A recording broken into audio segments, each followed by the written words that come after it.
Hello guys, tuturo namin sa inyo paano gumawa ng LiPo4 na battery na pwede nyong magamit sa motor nyo.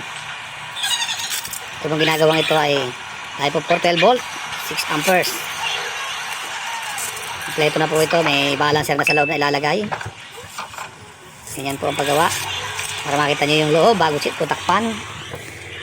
Kung kayo order, pwede rin po, pwede kayong umorder. Yan ang paggawa niyan, ganyan lang.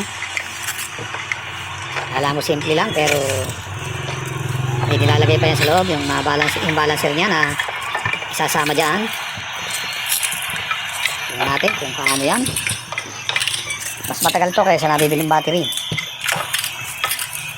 Nabibili natin, magkano bili natin ng battery na maganda-ganda, nasa mahigit 1,000, pero ito mahal nga pero tumatagal to dahil ito ay LiPo4 na, pang long life to. Yan, makikita nyo yung lalagay sa loob ng box ng battery. Ayan siya, 4 na cell, tapos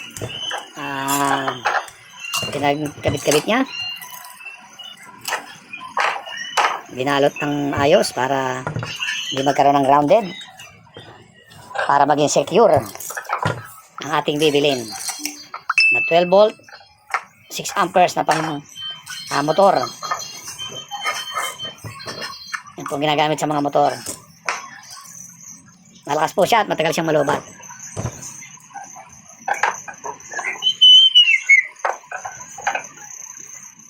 Tingnan natin paano ginagawa para makita nyo rin kung ano ang in-order nyo. Kung kayo ay sakaling o-order, yun, ilagay na yung balancer.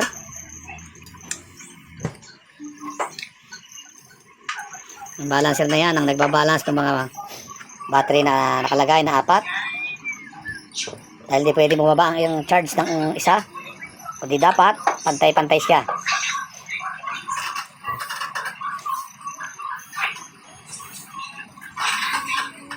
Yan, mukhang tapos na dahil kinabit na yung balancer. Ayun yung yung box nya naglalagyan. Sinlaki lang po siya ng 4L, pero kahit sa 5L nyo ikabit yan, pwede. Yan na, ilalagay na sa box.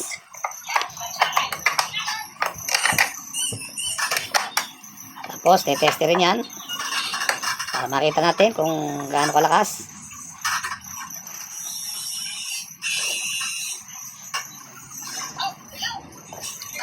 Yan ang tester, tetesterin na. Naka 0-0 siya. Pag tinester 13.70. Yan guys, salamat. Order na kayo.